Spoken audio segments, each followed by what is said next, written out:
이 여자 스님이시죠? 아유 참 고우셔요. 그냥 스님만 안 되셨으면 남자들 많이 울으셨것이요. 나무아미타불 관세음보살. 야, 그 운전 똑바로 못해. 그 예편 나가 운전도 못하면서 그냥 차는 끌고 나가서 집에서 그냥 나무아미타불 관세음보살. 아, 스님은 아직도 젊어 보이시는데요. 왜 스님이 되셨슈? 그러지 말고 얘기 좀 해보시오. 제가 혹시 또 뭐 스님 말 듣고 또 그냥 제가 스님한테 포교가 될지 어떻게 알아요? 해탈의 경지에 오르고 싶어서지요. 해탈이요? 해탈이요. 삼라만상의 모든 고뇌와 번민을 잊고 생사고락의 모든 아픔을 잊고 오직 그 극락의 기쁨을 얻을 수 있는 참 평안과 행복의 극치를 얻을 수 있는 그 절대 만족을 얻기 위하여. 어구, 세상에서 얼마나 힘든 일을 많이 당하셨으면 그런 중대한 결심을 다 하셨을까요? 근데 그 해탈은 어떻게 받는 거예요? 버려야죠. 그냥 머리 탁 깎고 그냥 산에 들어가서 그냥 그 연불만 외우면 그런 무아지경에 들어갈 수 있는 거예요? 다 버려야죠. 마음의 욕망과 욕정을 버리고 이기려 애쓰며 싸워야죠. 고되고 힘든 수행의 길을 걸어야죠. 그 길 걷기를 두려워해서는 안 되지요. 그 스님은 그러면 해탈을 얻으셨슈? 해탈은 글쎄요. 그게 그리 쉽게 얻어지는 것이 아니겠지요. 제가 이제 머리 깎고 승려가 되어 수행을 한 지 겨우 8년. 8년? 30년 넘게 수행을 해오신 저희 주지스님께서도 아직 그 경지에 오른 적이 없다고 하시니 저 같은 것이 어찌 감히 해탈이라는 것을 입에 올릴 수가 있겠습니까? 그 해탈이라는 게 참말로 어려운 건가 보네요. 그래요. 이 세상에 뭐 어디 그 쉬운 일이 이슈. 이놈 택시도 쉽지 않아요. 언제 사고가 날지 그냥 오늘 산악금은 다 채울 수 있을지 그냥 택시 강도를 만나서 그냥 큰 봉변에 당하지 않을지 그냥 늘 걱정과 근심이지요. 이럴 때 그냥 세상 다 그냥 던져버리고 그냥 그 팔다 좋게 그냥 산에 들어가서 돈을 닦다가 그냥 그 해탈이나 얻으면 그거 참 좋겠네요. 그게 그리 좋은 팔자는 아닙니다. 근데 그 해탈이 그렇게 오래 걸려가지고 힘들어서 어쩌게요? 그리고 뭐 해탈을 받았다고 해도 그거 뭐 그 다음에 뭐 할 건데요? 포교를 해야지요. 많은 사람들이 부처님 품에 안겨 해탈을 느끼고 평안하고 행복하게 살 수 있도록 인도해야지요. 포교 좋지요. 근데 그 포교도 해탈도 못 해보고 그 죽은 스님은 억울해서 어째요? 그거 뭐 다 업보지요. 그리고 이 생에서 못한 것이야 다음 생을 기약하면 되지 않겠습니까? 뭐 그렇게 따지면 뭐 급할 거 없네요. 그냥 뭐 오늘 못 죽으면 내일 죽지요. 아줌마 미쳤시오. 그렇게 갑자기 차에 뛰어들면 어떡해요? 어머나 죄송합니다. 택시 좀 태워주세요. 스님 합승 좀 해도 될까요? 고마워요. 아줌마 어디 가시오? 원천교예요. 원천. 그 연희동에 뭐 사랑이 넘치고 그냥 목사님이 잘생겼다는 그게 말이죠? 딱 걸렸시오. 다시오. 아이고 감사해라. 할렐루야 감사합니다. 하나님 아버지 감사합니다. 가는 길 안전하게 지켜주시옵고 무사히 도착할 수 있도록 인도하여 주시옵소서. 예수님의 이름으로 기도드렸습니다. 나무아미타불 관세음보살. 어머나 스님이시네? 크리스찬이신가 봅니다. 네? 네. 저요. 전부터 스님들만 보면 진짜 궁금한 게 있었는데요. 물어봐도 될까요? 아줌니 그 해탈 물어보려고 그러시죠? 네? 해탈이요? 아니, 난 그런 거 말고요. 아유, 그저 다른 종교인들끼리 서로 교리에 대해 얘기하다 보면 쌈밖에 더 나겠어요? 그런 건 서로 안 물어보는 게 예의죠. 나무 아미타불 관세음보살. 아멘. 아, 저기 제가 궁금한 건 그런 게 아니고요. 아니, 세상에 스님들은 모두들 화장도 안 하고 그렇게 맨질맨질 맨 얼굴로들 다니는데 어쩌면 그렇게 피부들이 좋아요? 무슨 비결이라도 있어요? 그냥 머리 끝부터 턱선 끝까지 윤기가 반지르르 흐르잖아. 절에서 무슨 특별한 비법이라도 쓰시나 보죠? 뭐 그런 게 어디 있나요? 그냥 좋은 물에 좋은 공기에 세상 정욕 다 버리고 오직 그놈의 수행. 오직 그놈의 수행이 아니라 수행의 길만 있으니까 그렇겠지요.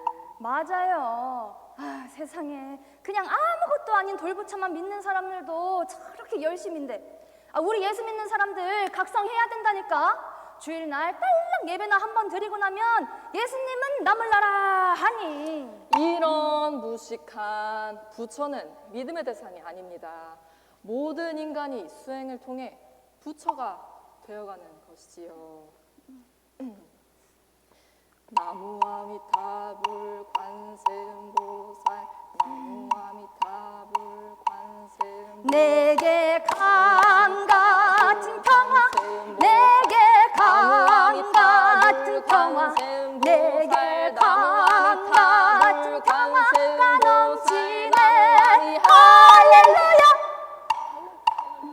아, 교회 아주머니도 아이고 참 좋아요. 피부도 그냥 바질바질하시고 인상도 좋고 에휴 이쁘시다고요. 저요? 아유, 아, 제가 요즘에 부흥성회를 다니거든요. 아, 그래서 그냥 성령이 충만해지다 보니. 성령 충만? 그건 또 뭐예요?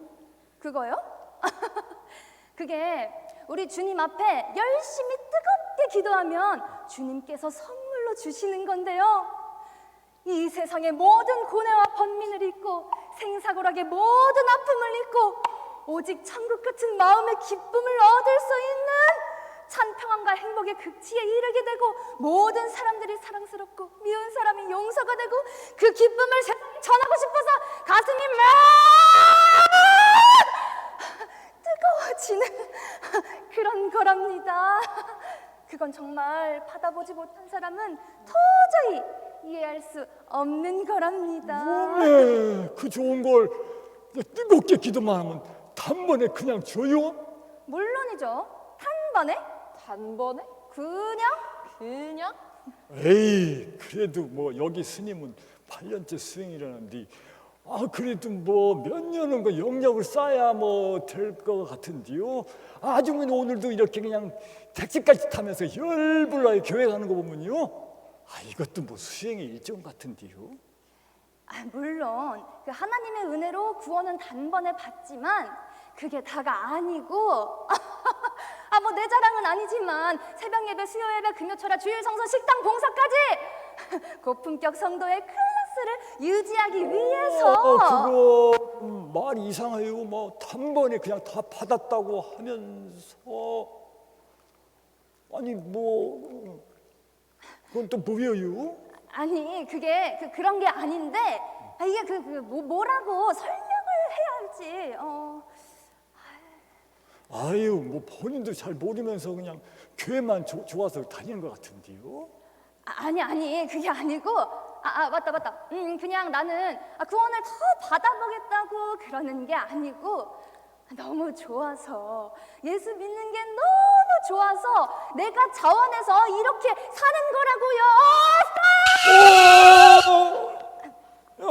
자, 합승이니까 3,000원이면 충분하죠? 이거 아니 좀 더. 네, 감사합니다. 할렐루야. 아저씨도 예수 믿고 구원 받으세요. 그래. 스님도 예수 믿으면 정말 좋은데. 할렐루야. 저 아줌씨 좀 봄새가 얄미워요. 뭐 그래가지고 뭐 은혜를 받았대요. 근데 그 스님은 8년째 수행이라고 하는데 그 그건 뭐 성령 충만이나 해탈이랑 뭐 다른 게 없는 것 같은데요. 나무 아미타불 관세음보살. 아, 그래도 뭐 저 아줌마는 그냥 즉시 받았다고 그냥 좋아하시던데요. 나무 아미타불 관세음보살. 볼빛만 화려한데 빠밤 오늘 연극에 보면 세 인물이 역시 등장을 합니다. 택시기사 그리고 비군이라고 했죠. 우리 출가한 여자 승려, 그리고 남자는 뭐 비구라고도 합니다만은 승려라고 하겠습니다. 그리고 합승해서 타신 그 성도님 한 분이 있었습니다. 먼저 우리 여자 승려분이 타시니까 택시기사님이 너무 궁금했던 거죠. 젊은 여자가 머리 깎고 산에 가서 그렇게 수련을 쌓는다고 하니까 뭔가 사연이 있을 거다, 기구한 사연이 있을 거다 궁금했던 것이죠. 뭔가 좀 듣고 싶어서 도대체 어떤 사람이 그렇게 사나 궁금해서 자꾸 캐묻습니다. 그런데 여승려분은 이렇게 대답을 하죠. 좀 고상하게 대답을 하죠. 제가 해탈을 얻고 싶어서 제가 승려가 됐습니다. 그러니까 해탈이 뭡니까? 라고 물어보니까 이런 말을 하는 거죠. 모든 인생에 욕심을 내려놓고 집착을 버리고 내 마음의 번민 고통이 사라진 아주 평화로운 상태, 그것이 해탈입니다. 그것을 얻으셨습니까? 라고 물어보니까 저는 8년째 수행 중인데 당연히 아직 못 얻죠. 우리 주지 스님은 30년 수행을 했는데 아직도 해탈의 경지에 들어가지 못했습니다 라고 얘기합니다. 그 택시기사가 되게 난감한 거죠. 30년을 수행을 해도 얻지 못하는 해탈, 그것을 얻기 위해서 들어갔다고 하니 8년이니까 아직 멀었고 얻을 수도 없는데 어떻게 그러면 당신은 뭘 위해서 그렇게 계속 수행하십니까? 그랬더니 이번 생에 못 얻으면 뭐 다음 생에도 얻으면 되겠죠. 급할 게 뭐 있습니까? 라고 얘기합니다. 그래서 혹시라도 해탈을 얻게 되면 어떻게 할 겁니까? 산에서 내려옵니까? 그런 질문이죠. 아닙니다. 해탈의 경지에 내가 들어가게 되면 많은 이런 중생들을 나처럼 해탈의 경지에 들어올 수 있도록 또 포교를 해야지요 라고 얘기합니다. 듣고 보니까 참 답답한 인생이죠. 한평생 그냥 돌을 닦고 해탈, 기껏 얻고 싶은 것이 마음의 평화, 그거 하나 얻고 싶어서 30년을 인생을 다 거기서 바치고 이번 생에 못 얻으면 다음 생에 해야겠죠. 그런 얘기 들으니까 답답해하던 차에 갑자기 합승해서 들어온 할렐루야 아줌마 나타나죠. 그러더니 막 너무나 얼굴이 기쁘고 행복해한데 보니까 당신은 왜 이렇게 행복하십니까? 라고 물어보고 싶은 거예요. 그랬더니 전 성령 충만 받아서 그렇습니다 라고 얘기합니다. 성령 충만이 뭐냐 물어보니까 해탈의 경지에 이르는 사람이 가지고 있는 그것들을 똑같이 갖고 있는 거예요. 행복하고 미운 사람도 없고 막 즐겁고 감사하고, 그래서 이 복음을 증거하고 싶은 그 성령 충만의 상태를 이야기합니다. 불신자인 택시 기사가 바라보니까 해탈하고 성령 충만하고 조금도 다를 게 없는 거예요. 그런데 해탈의 경지를 얻기 위해서는 수련을 하고 자기 욕심을 버리고 수십 년을 수련을 쌓아야 얻을까 말까 하는데 이 그리스도인은 성령 충만을 단번에 얻었다고 얘기하는 것이죠. 그러니까 혼란이 일어나는 거예요.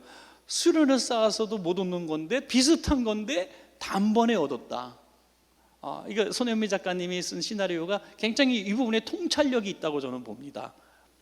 그렇게 쉽게 얻을 수 있는 방법은 세상의 종교와 우리 기독교의 중대한 차이점을 거기서 보여주는 것이죠. 세상 모든 종교는 우리에게 희생을 강요하고 수련을 요구합니다. 뭔가 드리는 것을 요청을 한다는 거죠. 우리의 희생과 피와 눈물과 땀에 의해서 조그마한 선물을 주는 것처럼 여겨지죠. 그런데 우리 기독교는 우리가 그런 수고를 하지 않았음에도 불구하고 우리의 모든 번민 수고, 다시 말해서 그런 은혜를 누릴 수 있는 그런 것들을 가로막고 있는 죄의 짐을 예수님께서 대신 십자가의 희생으로 다 허물어 주셨다는 것입니다. 갚아주셨다는 것입니다. 우리는 그래서 이 기독교의 은혜라고 하는 단어, 이 은혜의 종교라고도 말할 수 있는 이 차별성을 가지고 있는 것이죠. 우리는 그래서 은혜로 우리는 거저 수련과 공로와 희생 어떤 것도 없이 예수 이름을 믿는 이 믿음 하나 가지고 그 은혜를 누리고 있다. 얼마나 감사하냐. 이것을 지금 연극을 통해서 말씀하고 있는 것입니다. 오늘 이 이야기가 바로 계속해서 오늘 읽으신 성경 말씀에 있는 그 내용입니다.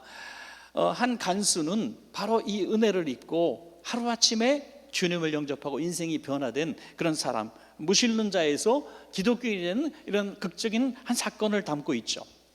바울과 실라가 빌립보 지방에서 복음을 증거하다가 한 귀신 들린 여인을 만나죠. 이 소녀는 주인들이 있어가지고 이 귀신 들린 이 상태로 신통하게 또 점을 칩니다. 그래서 이제 돈 버는 도구로 사용하고 있었습니다. 그런데 바울과 실라가 불쌍하기도 해서 또 예수 이름으로 그 귀신을 쫓아내주니 이제 이 여종의 주인들이 없는 죄를 뒤집어 씌우고 고소합니다. 그래서 옷을 벗기고 매를 치고 결박을 해서 감옥에 가둬버립니다. 다음 날이 되면 또 끄집어내서 또 매를 치고 화가 풀릴 때까지 아마 어떤 고문을 할지도 모르겠습니다. 죽을지도 모르는 것이죠. 간수가 가만히 저 사람 보니까 참 불쌍한 사람인 것 같기도 하고 뭐 특별히 죄 없는데 끌려온 것 같기도 하고 이렇게 쳐다봤을 겁니다. 그런데 밤중이 되니까 바울과 실라가 어떻게 합니까? 큰 소리로 기도하고 하나님을 찬양하는 거예요. 간수가 바라보고 제수들이 바라볼 때 영락없이 미친 사람이죠. 죄도 없이 귀신 들린 사람을 치료해 줬다는 이유 하나 가지고 온몸이 발가벗겨지고 매를 맞아서 온몸이 휘투성이가 되고 결박을 당하고 내일이면 또 끌려나가서 죽을 수도밖에 없는 그런 상황 가운데서 원망하거나 불평하거나 내가 무슨 죄가 있느냐고 막 하소연하지 않고 찬양하고 있다는 거예요. 하나님을 찬양하고. 그럴 때 간수가 바라볼 때 둘 중에 하나야. 저는 미친 사람이거나 어떤 종교에 미친 사람이다. 종교에. 여러분 우리의 신앙생활을 바라보면서 바로 이 간수와 같은 눈으로 우리를 바라볼 때가 있는 것입니다. 종교에 미친 사람, 뭐에 미쳤거나 종교에 미친 사람. 이 좋은 날에 일주일에 한 번이는 일요일에 교회 간다고 하루 종일 시간을 다 보내고 예배만 드리는 것이 아니라 이런저런 봉사도 하고 물질도 드리고 막 헌신하는 이런 모습을 보면서 종교에 미친 사람 정도로 생각할 수도 있다는 것입니다. 그래서 아이들 사이에서도 주일학교 다닌다 그러면 너 아직도 교회 다니냐? 이렇게 묻는다고 해요. 점점 내려갈수록 이 극심해서 대학생, 중고등학교 내려가면 한 자리 숫자가 채워지지 않습니다. 그만큼 우리가 기독교 외에 모든 종교에 대한 탈종교화가 이루어지고 있는 이런 시대를 살아가고 있습니다. 그런데 이 시대의 많은 젊은이들이 또 학생들이 이런 무신론 반기독교적인 이런 사상에 열광을 하고 있다는 것이 참 큰일입니다. 여러분. 이 간수의 눈처럼 바라보고 있다는 거죠. 그런데 이 간수의 눈처럼 바라보고 있을 때 우리들은 어떻게 대처해야 되는가 하는 것이죠. 어떻게 대처해야 되는가? 여러분 요즘에 젊은이들이 굉장히 열광하고 있는 한 철학자가 있습니다. 그 철학자가 바로 니체라고 하는 사람이죠. 우리는 흔히 아주 학창 시절에 공부할 때 니체는 신은 죽었다 이 얘기로 굉장히 유명해서 그냥 니체 하면 신은 죽었다가 생각이 나는지도 모르겠습니다. 그래서 최근에는 신은 살아있다라는 그런 주장의 논지도 있고 영화도 만들어내기도 했죠. 니체가 왜 도대체 그런 사람이 됐을까? 여러분들 깊이 들어가 보면 그 사연이 많이 있더라고요. 근데 이 시대의 젊은이들은 니체를 통해서 나름대로 위로를 받으려고 하는 것 같아요. 어릴 때는 신앙생활 했지만 니체처럼, 그러나 지금은 내 자유를 찾아서 내 주권을 찾아서 종교를 떠났다, 난 자유롭다 하는 거죠. 이런 얘기를 하는 겁니다. 내 마음대로 살아라, 그것이 정답이야.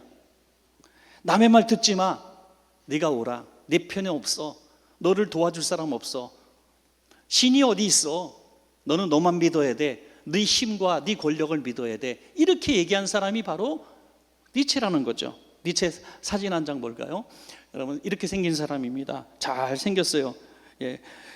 이 니체가 1844년에 태어나서 1900년에 이제 죽은 독일의 철학자인데요. 이 옛날 독일의 이름 프로이센에서 태어났습니다. 그런데 놀랍게도 이렇게 극심한 반기독교, 무신론을 넘어서 반기독교자가 되었지만 그의 과거를 보면 너무나 슬픕니다. 왜냐하면 목사의 아들이기 때문이죠. 목사의 아들이고 어린 시절에는 별명이 꼬마 목사였습니다. 꼬마 목사. 얼마나 성경을 많이 암송하고 찬송을 잘했는지, 또 뛰어난 음악성이 있어서 어린 시절에 피아노 연주와 또 작곡까지도 너무나 잘 해내는 천재였습니다. 그래서 이 꼬마 목사 이 아이의 찬양과 또 그런 성경 암송을 보면서 많은 교인들이 은혜를 받고 눈물을 흘렸다고 해요. 그런 기록이 남아 있습니다. 그런데 그의 삶에 불행이 있죠. 아버지 목사님이 갑자기 뇌출혈로 불의의 사고로 넘어져서 한순간에 돌아가고 8개월 만에 또 자기 형제가 죽습니다. 갑자기 하나님이 살아계시다면 그런 일이 있을 수가 없잖아요. 그러니까 이제 그런 것들이 계속 어린 시절에 그의 방황을 이끈 삶의 아픔이었으리라, 이렇게 우리는 생각할 수 있습니다. 결국 그는 중고등학교 시절, 우리말로 중고등학교 청소년 시절, 대학 시절에 방황을 하게 합니다. 방탕기. 근데 어거스틴은 방황했지만 모니카의 기도로 돌아왔는데 이 니체는 돌아오지 않았습니다. 더 고립되고 더 혼자가 됩니다. 누구도 자기와 같은 편을 삼으려고 하지 않아요. 그냥 나는 내 길을 가른다 하면서 모든 나와 생각이 다른 사람을 다 결별시키고 결국 혼자 서게 되죠. 거기다가 심각한 병까지 얻게 됩니다. 두통, 또 눈의 고통, 또 우울증, 요즘 말로 치면 막 공황장애, 별의별 정신신경쇠약이 다 들어요. 나중에는 횡설수설합니다. 내가 신이다 라는 말을 하게 돼요. 내가 신이다. 횡설수설하고 결국에는 이렇게 심장마비로 죽게 되는데, 그 죽을 때 곁에 아무도 없었습니다. 그가 유언을 남길 때 뭐라고 얘기했냐면, 내 곁에 아무도 있게 하지 마라, 목사가 집례하지 못하게 하라, 이렇게 얘기할 정도로 극심하고 아주 반기독교적인 정서를 보이게 되죠. 그가 신은 죽었다라고 하는 말이 굉장히 유명한데, 원래는 그 즐거운 학문이란 책에서 이제 이 얘기를 처음 했고, 그 다음에부터 쓰기 시작하고 몇 년 동안 썼던 몇 년 동안 굉장히 유명했던 그런 책에서 또 이 얘기를 하고 있죠. 근데 자라투스트라는 이렇게 말했다라는 굉장히 유명한 그 책이 있는데, 거기서는 불과 열흘 만에 썼다 그래요. 열흘 만에 썼는데 여기서도 굉장히 신은 죽었다는 것을 강조를 합니다. 신은 죽었다는 말을 처음 사용한 것이 즐거운 학문이라고 말씀드렸는데, 여기서 보면 한 미치광이를 등장시키는데, 이 미치광이가 바로 종교적 열성주의자로 둔갑을 시키는 겁니다. 광신주의자. 신을 찾기 위해서 막 돌아다니는 거예요. 신을 찾기 위해서 열심히 부르짖고 기도하는 것을 보여주는 거죠. 그런데 세상은 다 조소합니다. 신이 어딨냐고. 그에게 이렇게 얘기를 하죠. 결론적으로, 야, 신은 우리가 죽였어. 너 신을 찾고 돌아다니는데 너 뭐가 필요해서 그래? 길을 잃은 거야? 너 방황하는 거 미친 거야? 신은 우리가 죽였으니까 더 이상 찾지 마. 신 없어. 이렇게 얘기하는 겁니다. 여러분, 이것이 니체의 이야기입니다. 그런데 이것을 요즘 젊은이들이 따라가고 있는 거죠. 여러분, 그래서 심야기도 때도 잠시 말씀을 드렸습니다마는 옳음과 다름은 다른 거잖아요. 그런데 다른 것이 옳다고 얘기하는 겁니다. 너 생각이, 세상 모든 사람이 다르다 그래도, 틀렸다 그래도 너가 그 생각이 있다면 그 생각이 옳아. 너 힘과 권력을 가지면 네 생각이 정답이 되는 거야. 이렇게 얘기하는 거죠. 그래서 뭐 히틀러를 이렇게 뭐 사상적으로 도와줬다, 이런 약간의 오해도 있었던 것 같습니다. 여러분, 어쨌든 무신론자를 넘어서서 이 반기독교적인 이런 모습을 가지고 네가 옳아, 네가 종교야 라고 얘기합니다. 그러나 사람은 열매로 보는 거 아니겠습니까? 그의 영향력이 어떻게 드러납니까? 신경쇠약, 우울증, 정신적 질병, 그리고 미치광이에 되어서 주변에 사람 하나도 없습니다. 그가 한 명 딱 절친했던, 몇 년 동안 사귀었던 바그너라는 음악가가 있죠. 바그너. 이 바그너는 굉장히 유명한 음악가입니다. 그래서 그를 숭배할 정도로 사랑했어요. 그런데 바그너의 음악 연주회를 갔다가 하루아침에 그를 친구에서 배제시킵니다. 그와 결별합니다. 이유는 바그너가 기독교 음악을 했다는 이유 하나만 가지고. 그러니까 이 니체라는 사람이 이런 사람이에요. 누구랑 타협이란 게 없고 또 하나가 되려고 노력하는 모습이 없습니다. 요즘에 양극화 하는데 양극화가 무서운 게 뭡니까? 나와 생각이 다르면 다 나쁜 놈이고 다 추구해야 될 놈들이고요. 요즘에 제일 유명한 말, 막 나쁜 말 중에 하나가 일찍 이찍 막 그런 거 있잖아요. 누구를 지지하는, 여러분 이게 바로 니체의 마음인 거예요. 여기엔 열매가 좋을 수가 없습니다. 나는 그와 생각이 다르지만 그의 생각이 나와 왜 다른지 알아보려고 하는 시도조차 하지 않는 이 시대를 아주 망가뜨려버린 이 원흉의 근원이 아마 니체 같은 사람이 아닐까. 근데 이 시대 젊은이들이 그걸 따라간다는 거예요. 내 생각이 무조건 옳다는 거예요. 어른 말, 꼰대 말이라고 듣지 않으려고 하는 거예요.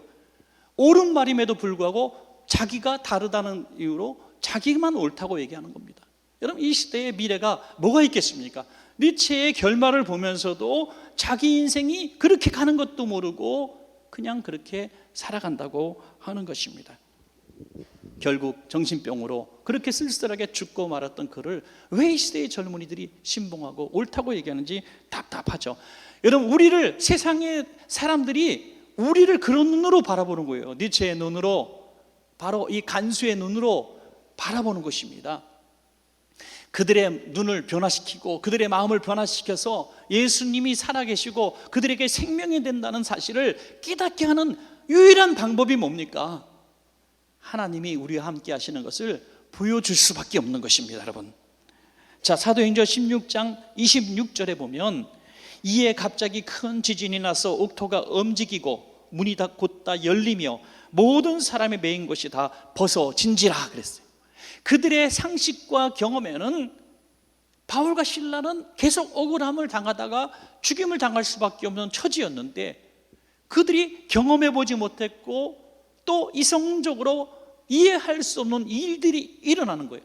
여러분 하나님은 살아계신 하나님이십니다. 그 살아계신 하나님이 그들에게 보여질 때여야 그들이 주님을 인정하게 될 것입니다. 여러분. 누굴 통해서? 우리의 삶을 통해서 드러나기를 소원합니다. 여러분. 지진 소리에 깜짝 놀랍게 해서 이제 감옥에 와보니까 옥문이 다 열렸어요. 문들이 열렸다 그랬어요. 들어가는 문이 여러 개의 문인데 다 열려버렸어요. 그러니까 당연히 죄수는 도망갔다고 생각합니다. 자기의 생각으로, 이성으로, 당연하죠, 경험으로. 그래서 어차피 내가 내일 사형을 당할 텐데 차라리 내 손으로 죽자 하면서 자결을 하려고 하는데 바울과 실라가 소리치며 다가옵니다. 야, 우리가 여기 있어. 도망가지 않았어. 너 죽지 마. 죽지 마 라고 자기를 위해서 달려옵니다. 여기서 또 한 번 놀라게 되는 거죠. 이들이 도대체 누군가? 세상적인 이 상식과 경험으로 보면 문이 열렸으면 당연히 달아났어야 되고 내가 죽든지 살든지 무슨 상관이 있냐 이거죠. 그런데 이 죄수들은 달아나지 않고 자기를 위해서 소리치고 달려왔다는 거예요.